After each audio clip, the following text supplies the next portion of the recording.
Good afternoon. I hope you're doing well. I know guys are tuned in. I'm checking from my phone here, and guys are getting in. Welcome to my show. My name is Reuben Kimani. I'm the CEO, Username Investment Limited. We have been away for several months now, 4 months to be specific, but we are back, bigger, way better. I'd like to speak to you. We have been here mentoring young people, educating, sharing our many years of experience, especially in business, in entrepreneurship, and now in real estate. I've been asked many questions out there. Here in the channel, the questions are directed to our Facebook page in Username, in my Facebook page and my pages in social media, and I keep answering on individual basis. Now we are doing a show where we will bring you interesting topics every other 2 weeks for your own enrichment. We'll be sharing, I usually share my experiences to you, experiences that I have gone through, especially in business, in entrepreneurship, in life, also in careers and businesses, and in experience that can be helpful, especially to many young people who are out there. Some of these experiences have helped people who are like me, and I wish when I was starting my business, like almost 10 years ago, I would have had channels where I can get so much information, practical information that is localized, especially to our country, East Africa and Africa in general. Content that you can be able to use. And here I am, Reuben Kimani, and this show we are bringing to you every other Thursday at 12 p.m. after every 2 weeks. So next Thursday will not be there. The other Thursday we'll see you live once again with a very hot topic. You'll also be contributing to the topics that we are giving you. You engage us, ask us questions, and some of those questions might form the basis of future shows and questions. Today I would like to tackle more about question and answer session. Questions that have been asked in the past. There are those recurring questions, those that keep coming back every now and then.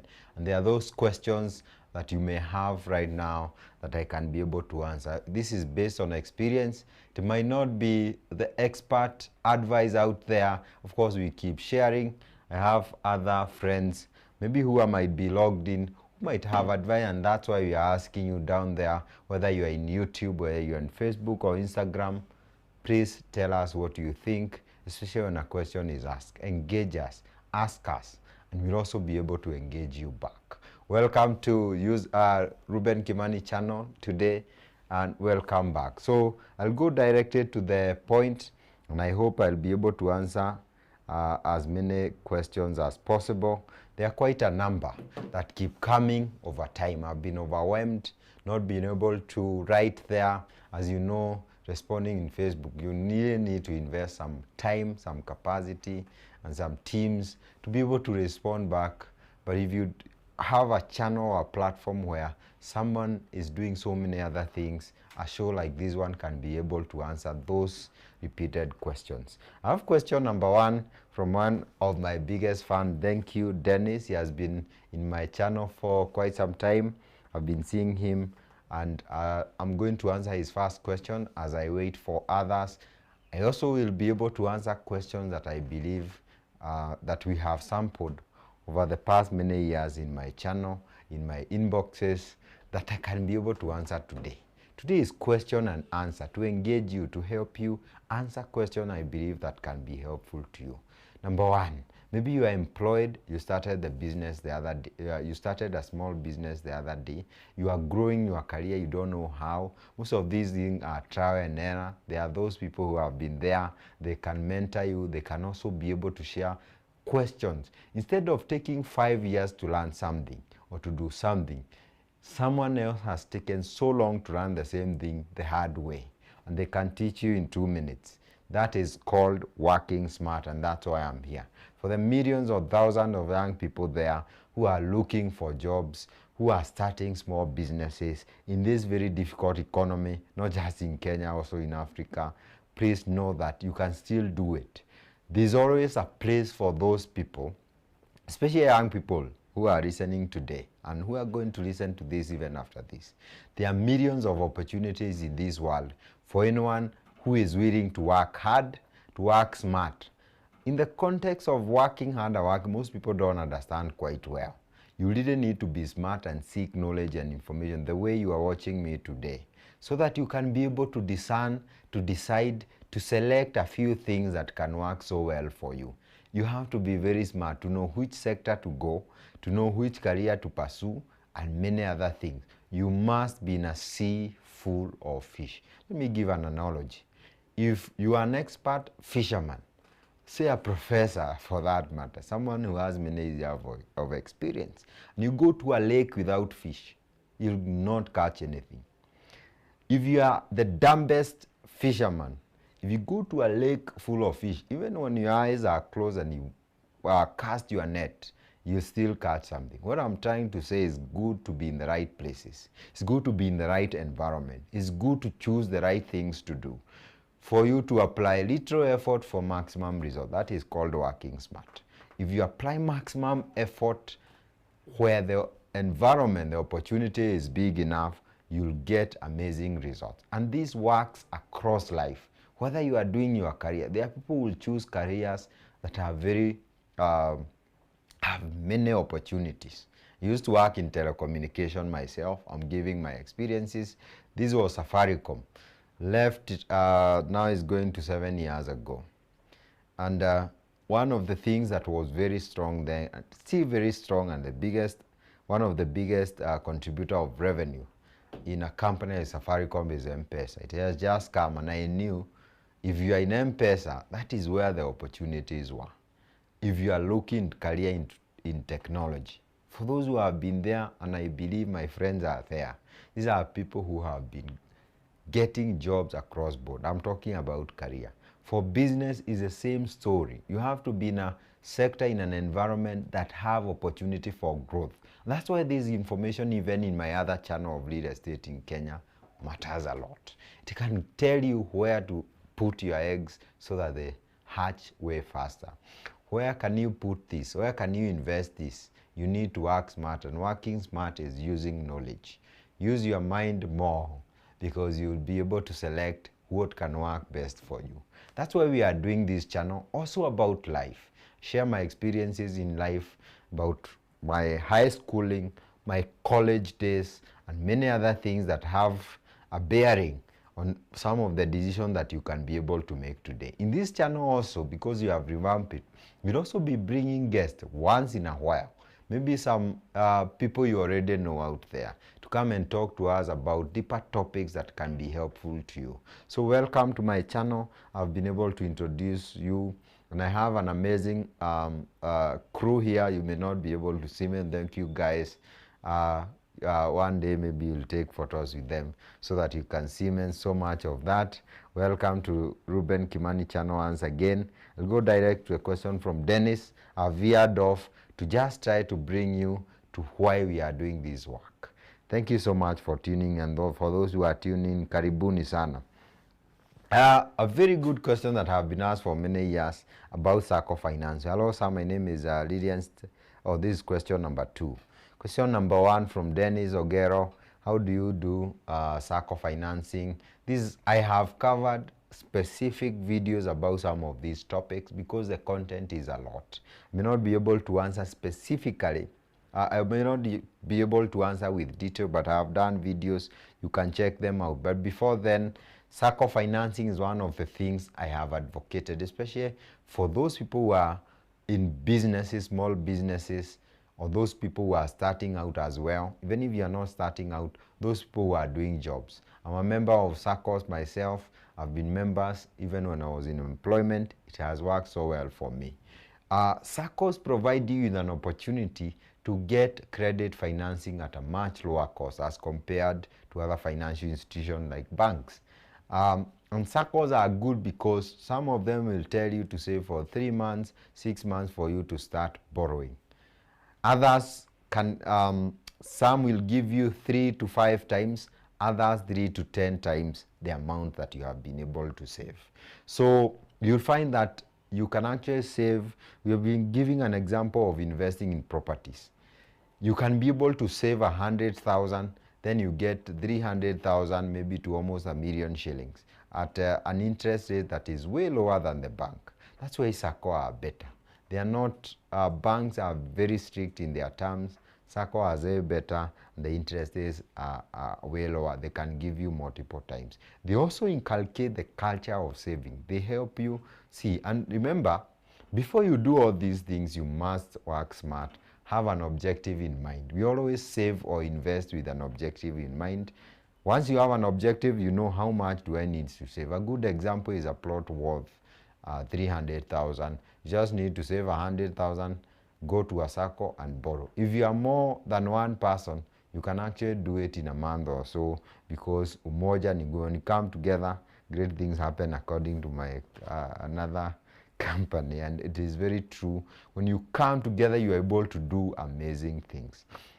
So I'll tell Dennis to seek further information from that, but SACCOs are good. You just need, number one, how to join SACCOs, and I'll do this. Maybe I may not be able to pinpoint you to the right SACCO by name, but I can tell you some few things.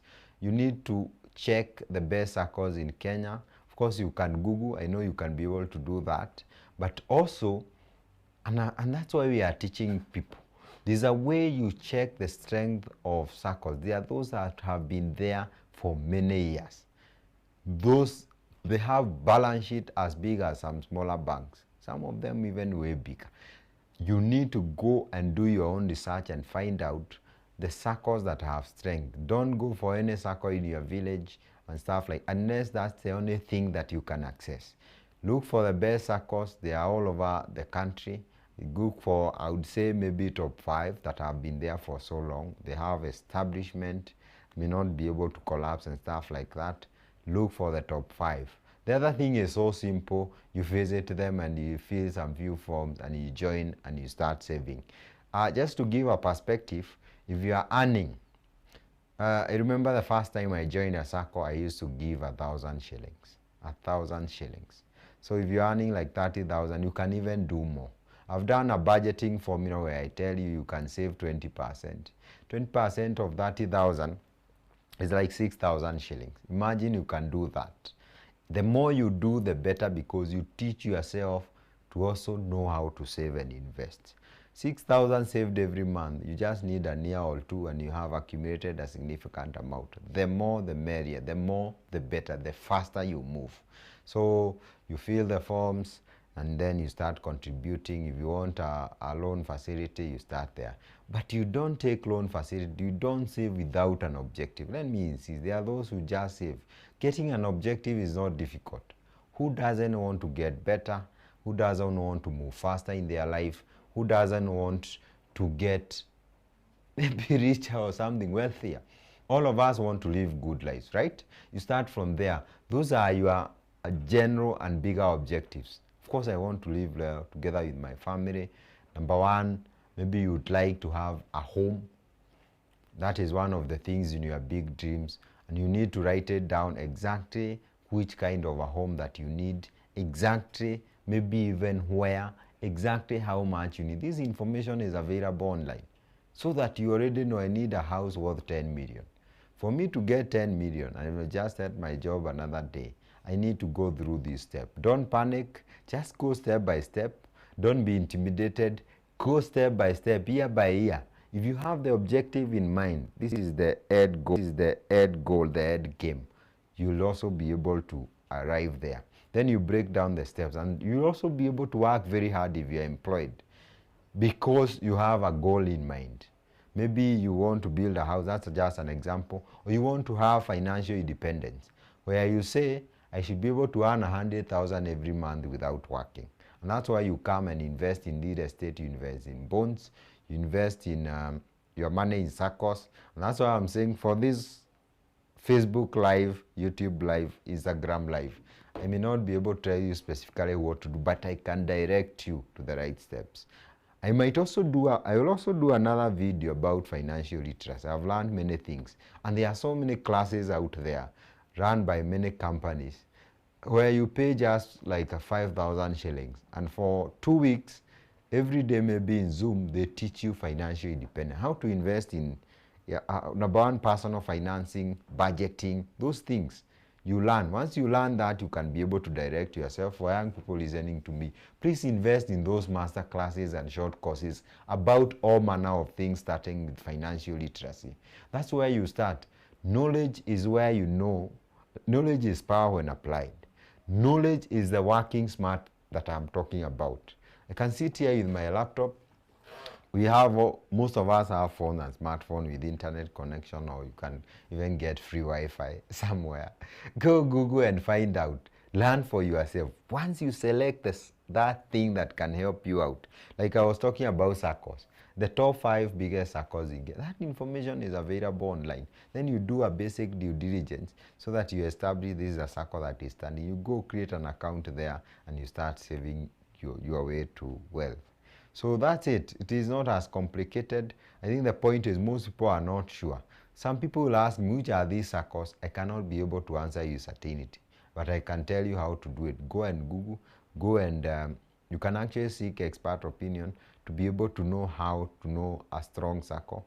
That is something that, there are many of us who have done accounts. These are financial professionals. Mtu atakwambia tu, somebody will be able to tell you this is, but just go Google top 5, look for one of them that can be able to serve you best. My name is Lydian Stevens. This is another question. This is a Form 4 leaver. I'm jobless. Kindly help me get any kind of a job. Advise me as a young teenager what I should do. Life is becoming so hard. This is Lydian Stevens, and one of the things that I would like to encourage young people there, we started way there. I don't know how old he might be, because if you are so old, bado hujajionea maisha. You might actually start panicking so early, yet that is the stage at which you should be at the moment. Maybe you might even be better than some of us at that particular age. But I also acknowledge that not just in Kenya, even in Africa, there have been so many issues. Joblessness. I don't know at which rate. We have millions of young people who are out there without a job. Like I said, this world is always looking for some specific characteristic of people who can be able to give value. If you are coming to username for employment, we are looking for value from you. Can you be able to deliver and help us solve some problems? If you go to a teaching job, can you be the best teacher there and help students excel? Even in Kenya today, and that's the message I would like to push today very strongly. Any young person who can be able to give value in any sector of the economy. Value is results. What are people looking for? What problems can you be able to solve with your own hands? Even if you did chemistry in college, it doesn't matter, you can be one of the best bankers. Even if you did sports science in college, you can actually be in another field of sales and marketing and do so well, because some of us have talents elsewhere. Can you be able to give value in the smallest job that you do, including sweeping, kufagia huko kwa street? We had kazi kwa vijana. Let me tell you, you need to learn to be able to stand out. You need to learn to give value. You need to learn work ethic. I have nieces who I usually mentor myself at home. And I keep telling them, apart from the education that you are getting, ensure you get some value system. These are work ethic. Can you be able to get the job done? If you are left alone, are you responsible enough to complete the job that you have been given? If you go somewhere, are you responsible enough? Are you kind enough? Are you responsible enough? I'm looking for the right words. If you come here and we leave you in the office, will you find the office disorganized? You need to be someone who is organized, responsible, as young as you can. Any job that you get, the smallest, don't choose any job. The moment you start applying and people know you are responsible, you stand out. And the world, and Kenya in particular, we are looking for those kinds of people. Do you have integrity? Are you honest? Can you be left in charge of something small and you are a good steward for it? Even the Bible says if you can be responsible, if you can be honest, if you can be a good steward with the little, you can be entrusted with much. And that's the same principle. For many young people who are out there, I know jobs are not there. And the practical advice I can also give you, apart from telling you that you need to be someone who is responsible with good work ethic, someone who can be honest and trustworthy, apart from that, I can also tell you, please don't choose any job. There are many graduates out there who, because by the virtue of being graduate, they keep choosing what they can do. And there are so many things they can do down there. The reason you go to school is not just to excel, it is to solve the problems in this world. Even if the problems do not concern the degree that you did. You can actually go to Marigiti, start small businesses, start and excel so well, because the education you have got can see the problems in the society, and you can use business to solve those problems. Many young people out there don't choose any job. Whichever you can get, even if it's a manual job, start there. Exhibit characteristics of someone who can be trusted, someone who is honest, and someone who has a clear work ethic. You get the job done. And that's why they show you get it. We call it Get It Done with Reuben Kimani. I really mean it. Get it done out there, and you'll be able to succeed. Even for Nike, they say, what do they say? For Nike, they say that particular tick, that thing is getting lost. It's related to what I'm saying. Get it done. Get the job complete. You can be someone who is honest and trusted. That is what it means. And let me tell you, for those people, you even forget what they got in school. There are those who got distinction, but once you come here, it's about those things. Are you honest? Do you have a work ethic? Are you responsible? Can you get the job done? Those are the things that matter in the business and the corporate world. For any young people, don't be lazy out there. Work very hard and be someone who can be seen to give value. Number 3, I've taken so long with that because I know many young people are watching me today. So we have a question from Lorraine Mkamanga on YouTube. Thank you so much for watching. Karibuni sana to this question and answer session with Reuben Kimani. I'm glad to be here to answer this. I feel good because many years ago, I would have looked for someone who would give these tips like I'm giving today based on their experiences. I was looking everywhere. Internet was not as widespread as today. But now here I am, and you can take a very short time learning from what I'm saying rather than learning the hard way. If you're the person who just want to learn the hard way, that is called working hard. Just work smart, learn from other people's mistakes, and you'll be able to move way faster, and you don't need to make those similar mistakes. What advice tip do you have for the recent graduate looking to join their parents' family business? Plus, how would you go about conversation structure and management? This one looks a bit, this is someone who is more exposed, especially to the family kind of businesses. I've not done a video on this, and I hope I'll be able, this is a topic that I will be able to handle. I'm not coming from a family business experience myself, but I have friends who are in family businesses. I've done courses in Strathmore University, postgraduate studies about family businesses, so I have something I already know. And the username might also become a family business, who knows? So these are aspects I can be able to share. This someone is asking for tips. This person, I believe, left college. Oh, these are graduates, a recent graduate looking to join the parents' family. One of the things that I know about family businesses, they are started especially by parents. These are the founders. As they age, of course, as anyone age, the ideas may reduce. This is natural. They become less strong. Their strength goes away. And most likely they have achieved their objectives in life. And these businesses are usually very strong. There are many businesses in this world that you don't know are family businesses. A good example is Mercedes-Benz. Some people don't know that. Those are family businesses. And they have gone from one generation to another. I can give many examples of family businesses, by the way. Even locally, we have Bidco, we have DevKey, and all those kind of businesses. We have, which other one? Especially the one owned by Indians in Kenya. These are businesses that have moved like 3 generations. In Japan, you might have businesses with 5 generations. So this young person already know what they are doing. One of the richest man in Tanzania today is a second generation business owner. The business was left to him by his father. It was $1 million business, but the guy was able to convert that business to $1 billion business. So Lauren, I think you're on the right path. You are looking for tips. Number one, I know many parents will take you to school, give you the best education, but when you come back, you are the person to start thinking. And I've seen people do that.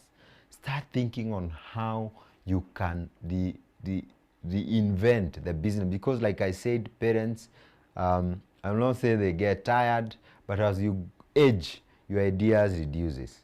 So you are the guy to take that business to the next level.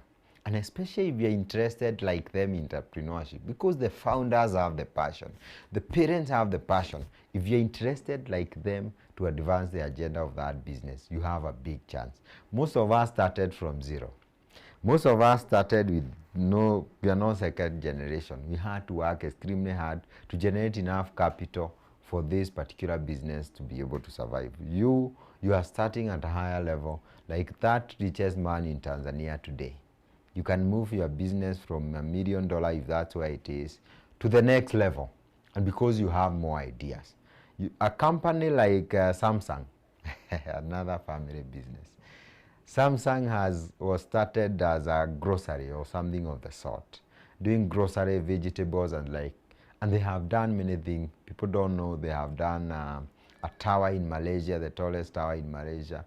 They have done shipbuilding. People don't know Samsung have done such a thing. They only know the smartphone and also maybe your TV and your fridge. They do many things. So it has changed over the generation. This person has a chance. The first thing, please adopt the vision the parent have.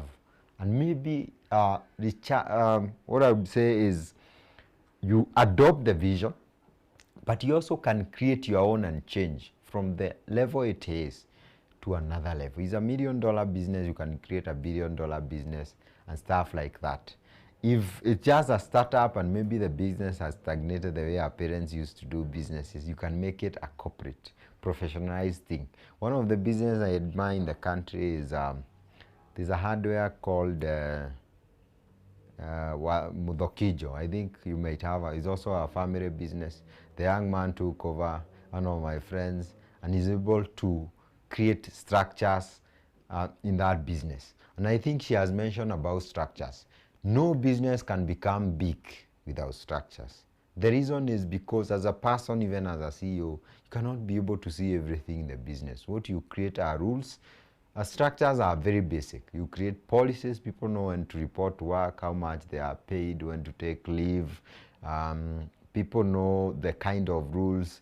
People have targets, the company have strategies. People know their level in the company, everything. Just like a corporate, those are called structures. And I keep advising small and medium-sized enterprises like ours, if you are doing business, from day one, start from the right footing. Start with structures, with your policies. They will cost you nothing. You just need to go to Google and develop those policies, those rules. Number two, people have to sign documents. People have to know when they are the customers have to know when they come to the business, they will find someone. Don't say today Reuben is not available, so username is closed. No. Start from the right footing from day one. Establish structures, policies, rules. There are so many things that you need to do. Some of these things, there's a checklist you go to the internet when you are starting a business. Have all those. And you also need a strategy to know where are you going? Where will you be in 5 years? And for this young person in family business, because it cuts across board, not just for family businesses, for other businesses. You must know where you are going. For the next, short term is 3 years, medium term is 5 years, long term is from 10 years. You must have a strategy, even if it's general. We want to have this revenue in this period of time. Some of people will look at even the head count. But for businesses, of course, it's about revenue, it's about EBIT, it's about your profit. There are so many aspects, especially in finance, that you have to look at so that you know where you want to be. For other people, the number of customers you want to have, the number of products you want to move by that period of time. Please have all those structures in place. Structure is basically document defining the rules and the guidelines that are going to guide that business for the short term, the medium term, and the long term. Most people, especially in Kenya today, those who run the informal sector out there, they don't do that. Many of them are rich, I don't disagree, but some of those businesses would be global businesses if they had structures, because they can be able to go to Tanzania, to Uganda. When you have structures, it is so easy to go to another country and set up. Just need a general manager or a CEO there. Make the business corporate as you go along. I can say so much about that. There's also something about family business that maybe she was asking about. We have learned, and this is something I've learned, for family businesses, there's a board of directors. In family businesses, we have something called a family council.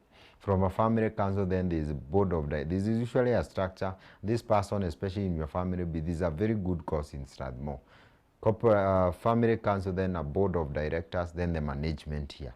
You can actually be in management. The family council decides on the big things, what they want to do and stuff like that. Then the board of directors are able to smoothen that and give clear direction. These are people with experience. And we have learned that for this, assuming there's a big business, you need a board of directors, even small businesses, so that you have corporate governance. There's also dispute resolution mechanism, and that's why I was talking about structures in any kind of businesses. Please have policies that remove that aspect of street proclamation, remove that aspect of haphazard kind of disease. Make policies that guide every. If there is dispute, there is a procedure, even in family businesses. And that's why some of them do not succeed, because you have to separate family from the business. Businesses have integrity. If you make the wrong decision, the thing will not work. It doesn't matter whether it's being run by family. You have to make the right decision. And making this decision is difficult, my friend. We are in a partnership business. In username, maybe you'll come here and describe what happens in partnerships. And we have to make the right decision that will not make me happy sometimes. But that's the way to move forward. I think I've said so many things about that, about family businesses. I hope I'll be able to gather content, come here. Can also bring guests who are very good, especially in that matter, to come and address some of those issues quite well, so that you can have the right answers. And some of these things that are shared here, the best thing to do is to go and try them. You might realize you might have a better idea than the one we are sharing by just implementing what we are sharing today. It is very important, and that's why my show, and if you follow me everywhere, you'll find my slogan, "Get it done with Reuben Kimani." I mean it, because I believe for you to get any value from any piece of information that you find anywhere, from your brother, from your sister, from the internet, from your pastor, from this show, from YouTube and everywhere, the books you read, if you don't action on them, if you don't test some of those ideas, you'll never know whether they work. If you test some of them, you'll be very surprised that some of them are very, very good, that you'd like to implement. There's another question that I've been asked severally that I would like to tackle here before another questions come in. These are about people who are earning money. And if you go to Nation newspaper, I think on Saturday, in the back pages, there's a section where they say, I earn this much, I earn this much, I earn this much. I'll be doing videos about that as we go along, but you'll find that most startup jobs, especially in a country like ours, they range between 20 to 50,000 shillings. About 20 to 50,000 shillings if you get a job in town. And I feel, I know that might not be so much money, especially in the current economic times. I have to say that. But you see, the world has never been perfect anywhere, even if you go to the West. There's still those challenges. You earn a million shillings, but the cost of living is like 800,000. It's not a joke. There are always challenges. What I would advise is, whatever income that you have to first budget. And one of the things that I advise about those questions is budgeting. If you don't know how to budget, and this information is available online, I've done a show about that. You can check in my Reuben Kimani YouTube channel. You'll be able to find information there and many other places.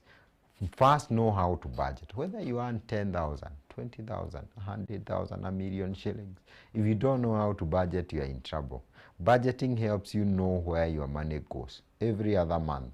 Even if it doesn't have to be perfect, you can put even if you are not perfect to the shilling, just know 5,000. And these days we have tools, we have apps.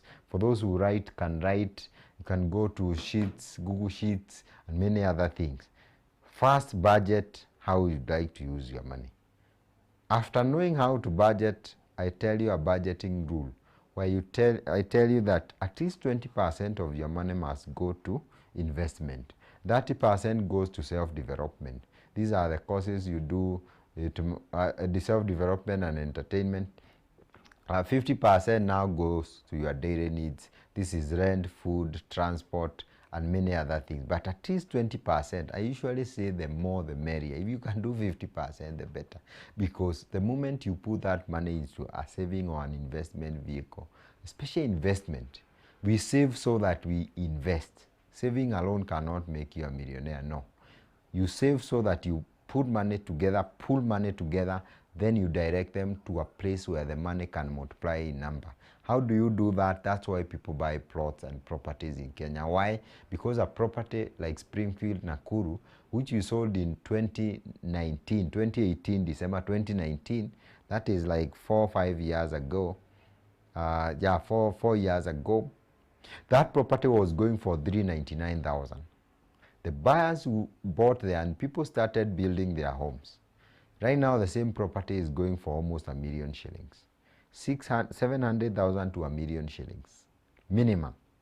That is 2 times or almost 3 times the value they put in.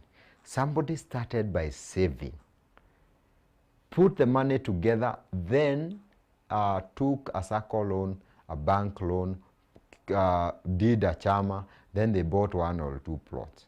Then the value has compounded by 2 to 3 times. That's how you create wealth. And that's why every month you have to allocate money for that purpose. After 10 years of repeated investment, your worth can be more than $1 million so easily, even if you are employed. That's what I mean.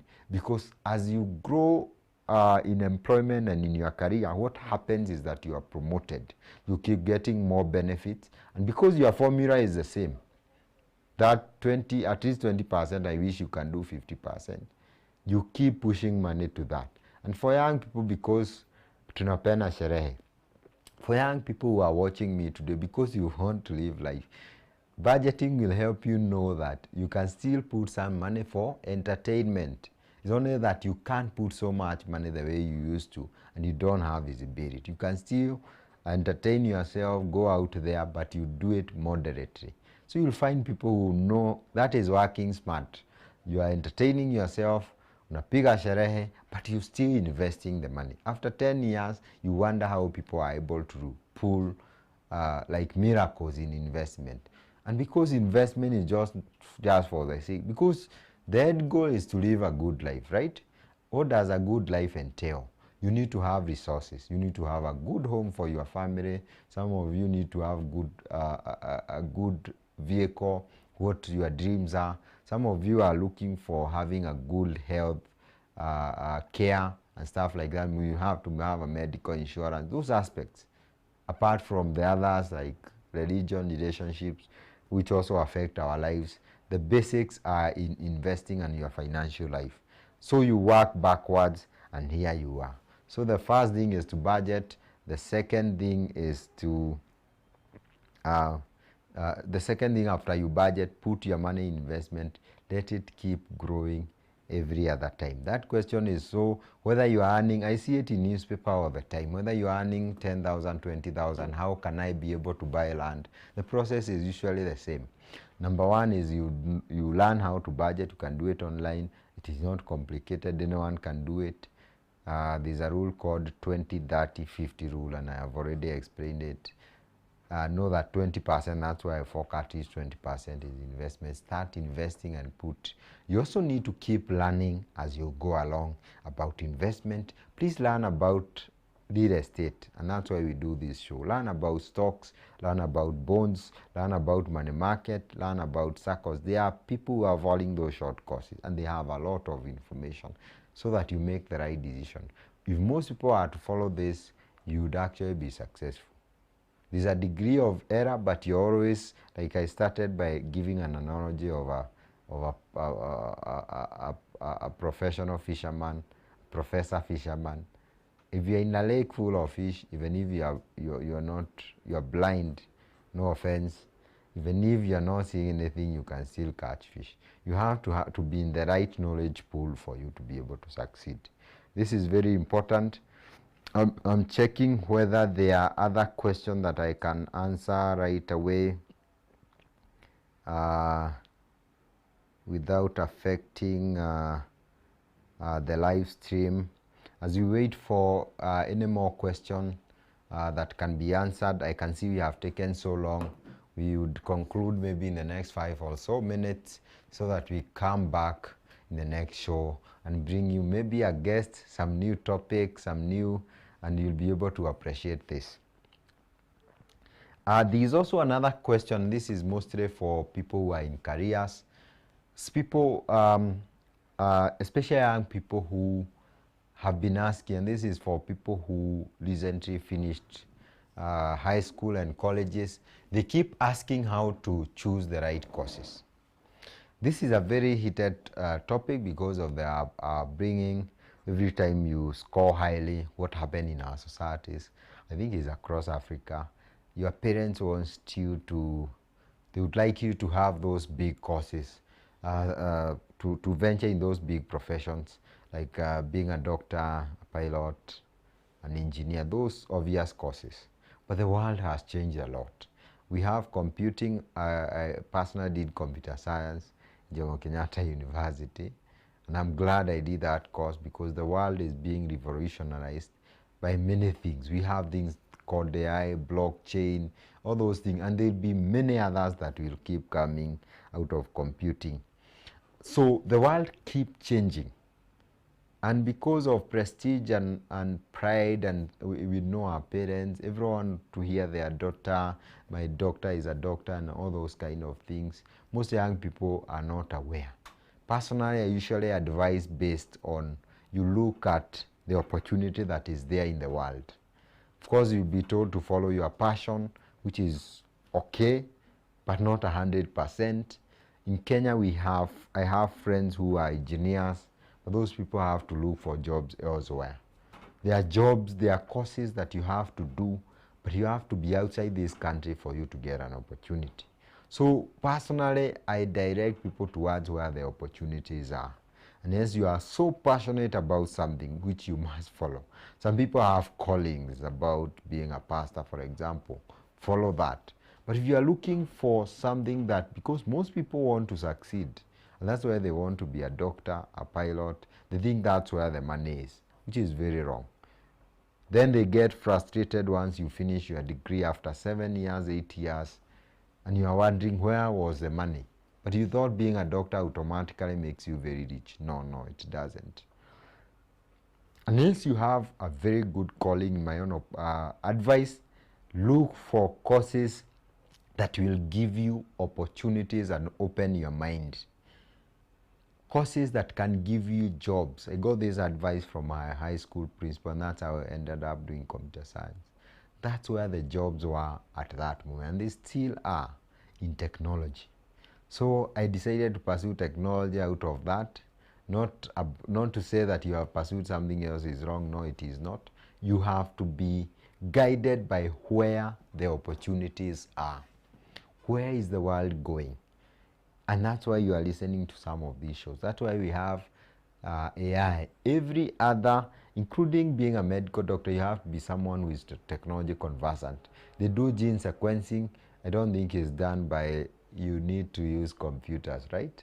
You have to be someone who seeks information, trying to find out where is the world going and which courses can I do so that I'm marketable the moment I finish my career in fourth form. Most of you, there are courses that are not liked by most people, that they give you serious opportunities and serious jobs. So as you for those who select those courses, because I have very many young people, and I did a video about that.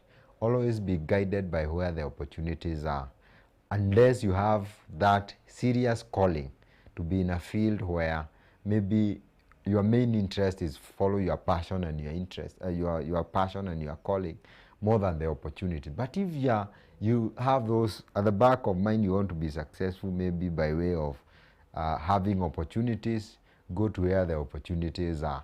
That is usually my mantra, and I can direct you. One of the things is this AI. In the health sector, there is something that is growing very big in Africa called the care economy. And that's where nurses and people in the health profession will come in a very big way. As the middle class age, we usually take care of our parents. That thing is waning down, just like in the West. You'll have home cares, and care will become a big thing, in my own opinion. Things in technology still become a big thing. If you're interested in business early enough, like my friend who is in family business, and you have to do something in the area of business. So we come from different backgrounds. Be guided by where the opportunities are. For me, that is usually number one. Passion would be number two, and some other things. And prestige and pride, just to say you are an actuarial scientist, that will come number five or there. Be guided by opportunities, by places where you can solve problems. That's where you find somebody like me with my computer science degree. I'm in real estate because number one, I was interested. I also found a problem that I can be able to solve and have more impact to so many people, and also improve my economic standing, improve my standing where what I want to do in this life is concerned. I feel like I'm doing the right thing. So you can be guided by opportunities plus many other things as you go along. I'm wondering whether there is another question I would like to conclude as we speak. Hello, Mr. Reuben. Does one need a physical office for a business to get customers? What are disadvantages of not having a physical office? That is a very good question. There's a video I did about how to start a business with 0 shillings, and it is possible. We live in very interesting times where people are working from home, especially after COVID. People work online. Right now, I can actually work online the whole day because you have automated most things in username investment. Can actually check my email, respond to everything, log in into systems, call people if I need to, hold Zoom meetings. Life is like that. So the question of a physical office is a tricky one. This one depends. To answer this person who have asked, have not shared their name. It depends with the kind of business. Like, for example, there are musicians that are making millions of money, especially in the e-commerce space, millions and millions, where they just have a small shop, even at home, even in your home.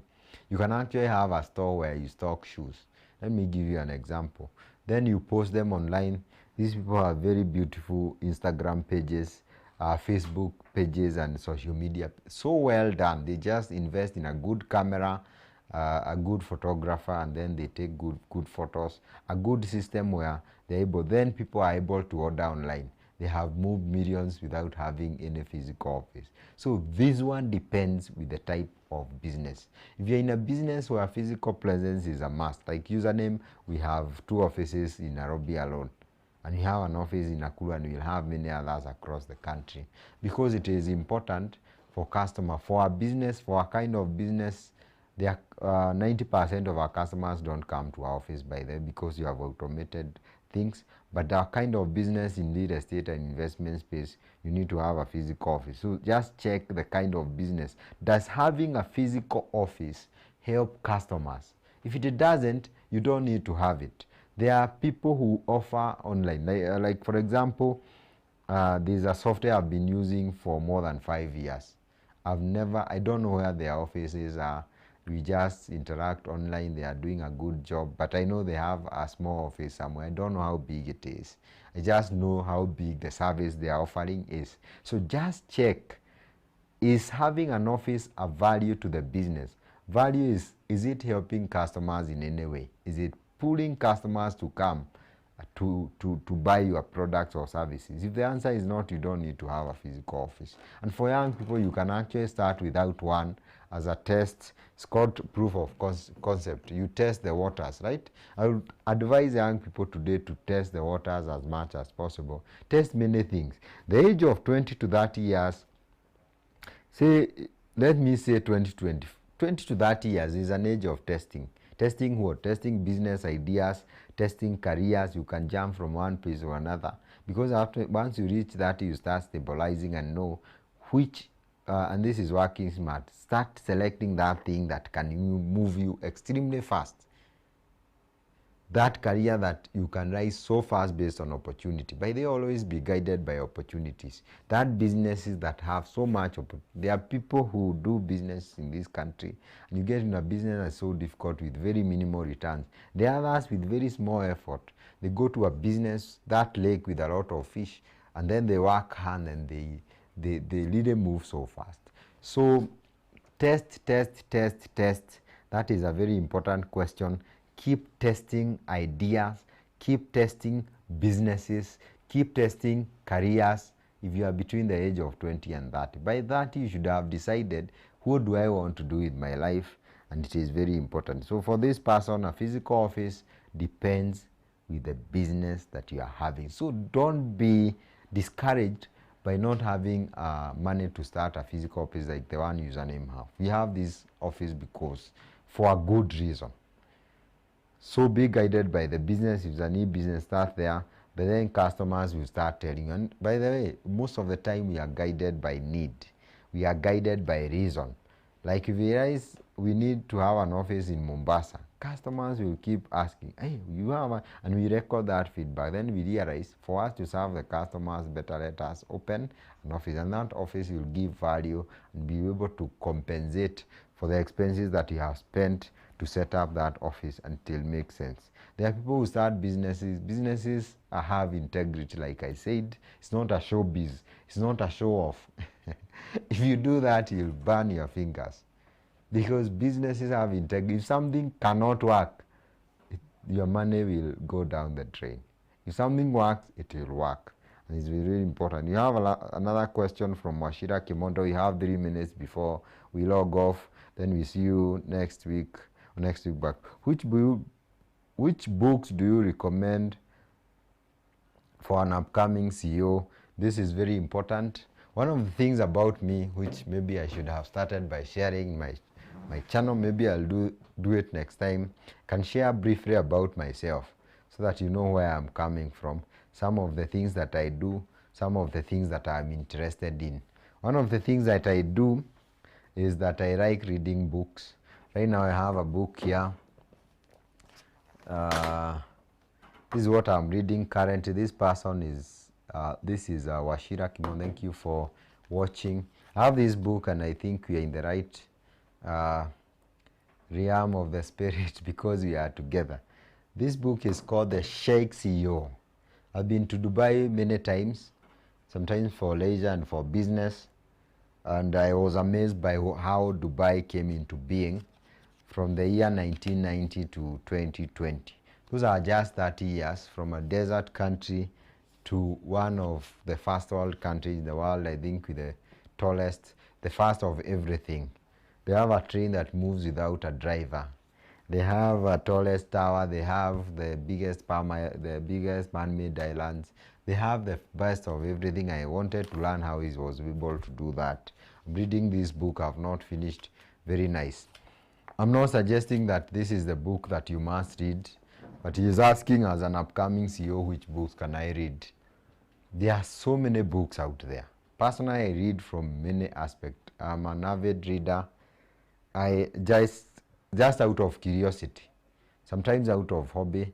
Most of the time I read business books. Not that I can't read Robert Rudram and all those things, but of course I prioritize business book because a book, someone spent so much time, years, developing this book, giving you knowledge that you cannot get. It's like a master's program.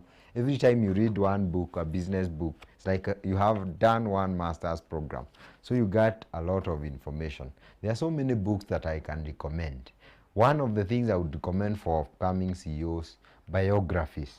That one you can't go wrong, because what we are looking for, most of the time I feel you are looking for ideas that have worked elsewhere.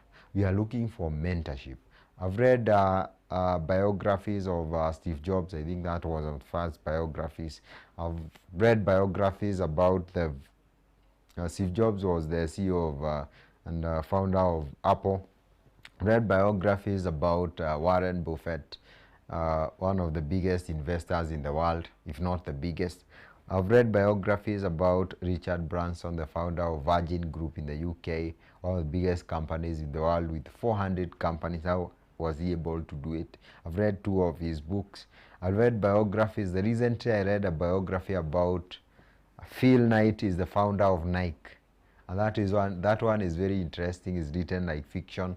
I really enjoyed the story and stuff like that. I would narrow down to biographies because they give you ideas of how the biggest of the biggest in this world are able to set up their businesses, either as founders or as CEOs. So they'll give you real life case studies and situations and scenarios that they solved. And remember, like the Bible says, there's nothing new in this world.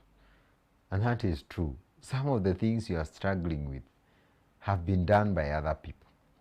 We have had forums. I've done a course in Strasbourg with other entrepreneurs. It's also good to join entrepreneurship groups because people share things they are struggling with, especially in the same sector, and then you realize, Kube, my problem is way smaller, and you can learn from them.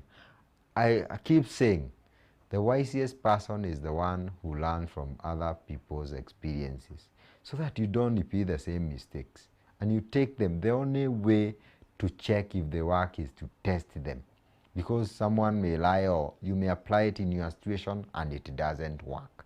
In that case, you test the ideas. I've shared some of the, I think the thing is, look at the people in your sector all over the world, especially in the US. I think US being the richest nation in the world and the superpower, you have so many people who have, and there's a big market there, who write books. I really like some of their books. Look at, in the world, which are people in your sector. Are you in the medical field? Are you in the business field?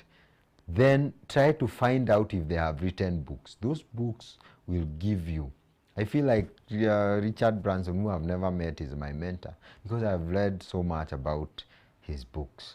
Steve Jobs, let me tell you, the biggest take I got from Steve Jobs' book, and this is not a book exposition, is the fact that I learned some of the things we implement in Username today. The reason Apple is as big as it is was because of very few things, just 3 things. Number 1, Apple had an excellent product. I may have one of their products here, another one here. If you go anywhere, you'll find them. And in the US, because I've been there, you'll be surprised that so many people have Apple products. Actually, if you find someone with the other company like Samsung and Huawei, they are counterboss. But here is the other way around.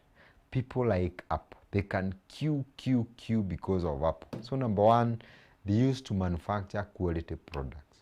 Number 2, those guys were extremely aggressive in their marketing approach. That's how you know them.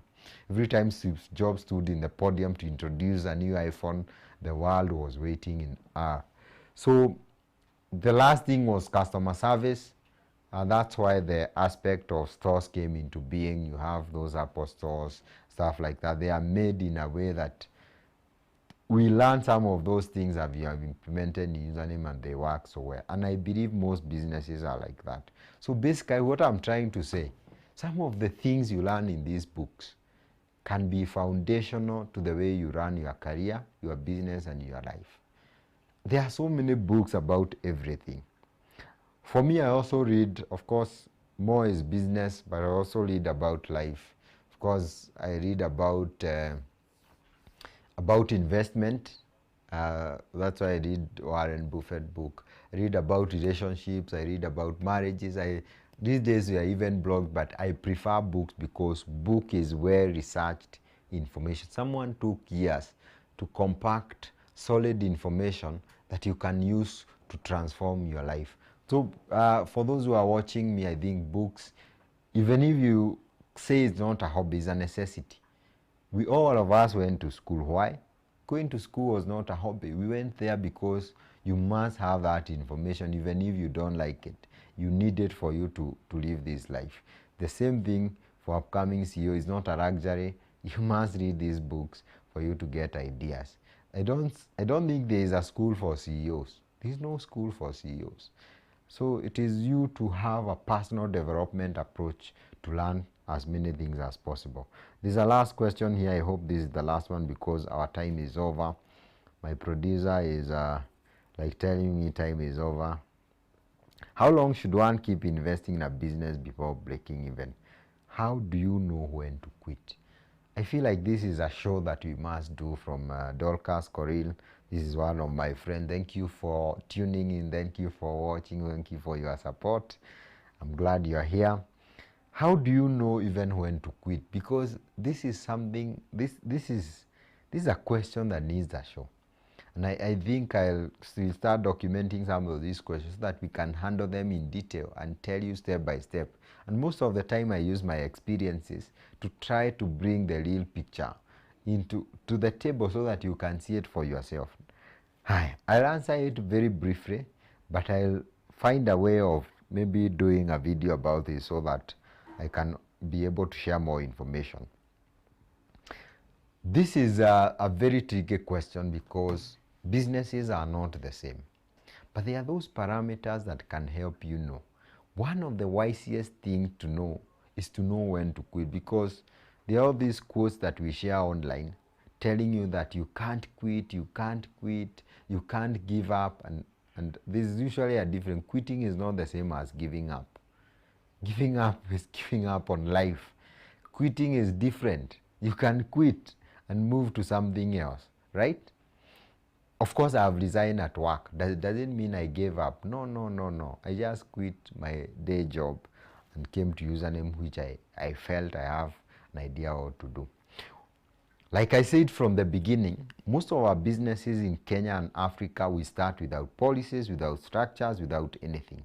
People start the Kienyeji way. But my way of doing things, especially because we have an educated generation, start your business from the right footing by having policies, structures, even if it's a small. I've gone to Nigeria, for example, and I was amazed. People there, unlike in Kenya, the culture is different. Even if you lead a kiosk, you are CEO, you are managing director, I really like that culture. In Kenya, we are humbled by, not in a bad way, but our culture is not that, we don't like feeling like we are showing off, but it's not showing off. People run businesses in a serious way. I'm a CEO of a kiosk, but of course they'll give it a name.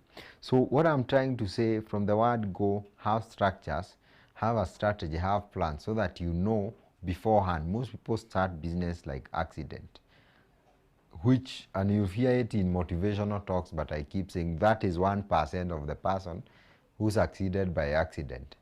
But you can always look forward, do your own research, which is not difficult. Don't do research forever, by the way. Set a strategy that tells you, for the next 1 year, this is what I expect. For the next 3 years, which is medium term, this is what I expect. 5 years, 10 years. So that you have a guideline that shows you how you are moving. You can actually tell if a business is moving too slow or maybe it's not working.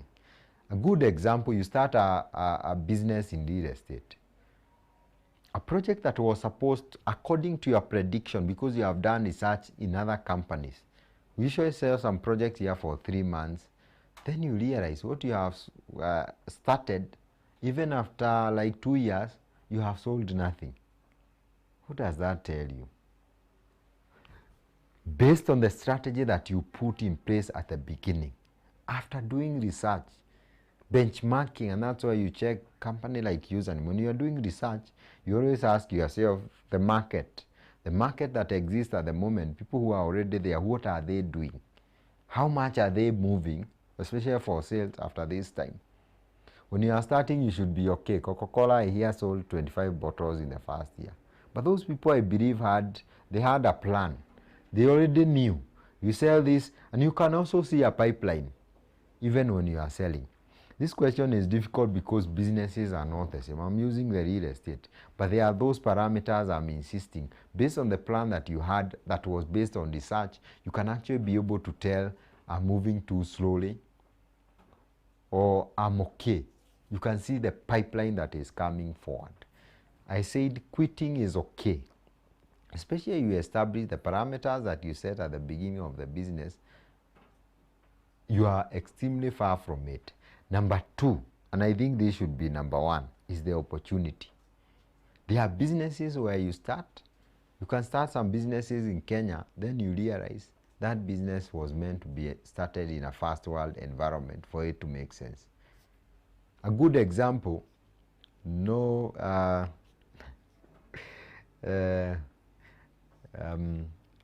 are places where you can't start a gym. I'll not say where. In some places, maybe in Kenya or in Africa. Why? It doesn't make sense. Gym is for urban areas where people have higher incomes and they have those lifestyle where people are becoming, there are places where people need to be fed. You can start a gym there. No offense. So what I'm saying, you might realize as you go along that there are parameters that does not make sense. The opportunities were not as big as you thought. So number one is to do a strategy. A simple one. When I tell young people strategy or business plan, they think it's a document of 99 pages. It's very simple. You can even write it in hand. How do you intend to market? What is your competitive advantage? Meaning, how are you different from other people?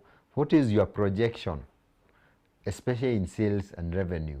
How many shoes do you want to sell this year, 3 years?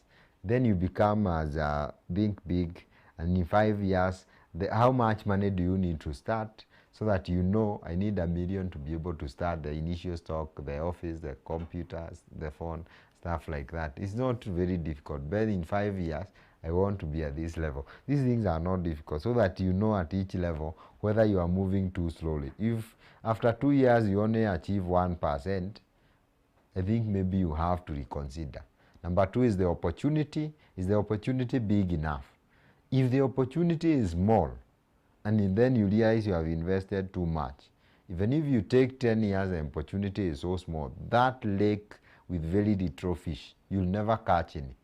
And that analogy is very good because if a lake doesn't have fish, even if you fish for 10 years, you are not being wise. You should have quit maybe in year one. Once you realize the opportunity was too small, you go where the opportunities are. The other thing is there are people, and I was telling someone yesterday, where careers are concerned. There are jobs, you can actually be promoted to a job where you don't have capacity, and the best advice I can give someone is to reject that job. If you take a job where the capacity required is too high and you have something to grow, of course in entrepreneur someone can take you to take it, crash it here and there and try. You lose what you do. Everyone has a brand, you have a reputation, and it sets, especially for young people, set the tempo for any future work that you do. That experience is a guy who crashed this. Of course, life gives us opportunities and second chances. In business, you can notice you took a huge risk and you should have started small. That's another mistake we all make. You can decide to take a very huge risk even when you don't have capacity to handle, even if you have the money of financing. And that's why in business, I've done a book, and someone was asking about, it's called Lean Startup. It teaches you how to start small even when you have money. It's a test-based approach. You start with few things, few products, then you test the market. What do people want? The moment you learn what the market wants, that's the time you increase capacity tenfold. We did 3 years of very small project until we learned that customers want something that is affordable. And that's where we put our investment. Imagine if you started from day one blindly, then you put so much money into properties which customers don't want. You stay with them for a lifetime. So you can pull back. That's the third thing. When you realize that you jumped too fast without having capacity or done the necessary research. People call it risking. In business, you have to risk. But I have to give a disclaimer. You risk, but you take calculated risks. Calculated risks are risks taken when you have information. Ask people who have been there. Meet them. Write notes. Go to the internet. Do your own research. That's called a calculated risk. The risk that people think I'm a risk taker is when you go blindly. Even when you go to war, you must get intelligence. That is taking calculated risk. So if you realize you jump too fast and then you are all over in murky waters, you have to pull back. That is what some people may call quitting, but for me is mad. But of course, you can't give up in life. That is given. You can't give up in life. I think that's the only thing that we don't say clearly. When you say, please don't give up, what do you mean, don't give up in life? But you can actually stop a business and start another one. You can actually stop a career and start another one. I'm supposed to people start careers even after 40 years, even after 50. You realize I was meant to do business. You design your teaching profession and you do so well. KFC was started by a 65-year-old man. I have so many years before I go to 65. What tells me if I really wanted to change from real estate, I believe I can still be able to do it. So there are so many reasons when to know how to quit. I think I've shared 3 reasons and there are so many others, but I'll try to do a video so that I can share something more detailed, more researched, so that I can help our viewers today, and many other topics. And by the way, those who are watching me today, if you have topics that you'd like us to cover, please share them there. We'll do our own research. I'll do my own experiences. I'll dig my own experiences and possibly share with you for your own benefit. I'm available to ask questions even after the show. We shall post so many things. You'll find my thinking more about life, investment, entrepreneurship. I post about productivity, a lot of those things that I believe can help you work smart and become someone who is successful. Thank you so much for watching. But before I go, there's a last question. Allow me to answer this because it's 1:15, 15 minutes after the show. Do you have any active functional entrepreneurship groups in Kenya that I can be able to join? I think this is a good question. Like I said, if you're an entrepreneur or in a career, please join groups where you can learn. One of the things I would like to say is that you can go to social media. I think right now LinkedIn has one of the best groups, and if you go there and search for entrepreneurship group in any area or professional groups, you'll get them. Join them. Some of those people post very good content. Number 2, even when you go to Facebook, every social media is supposed to serve a certain purpose. Instagram, LinkedIn, Facebook. For me, I follow so many of these groups online. So many, I cannot be able to tell you which one. Any social media, you just be guided by your area of interest. I'm into real estate. I follow so many groups, professional groups in real estate.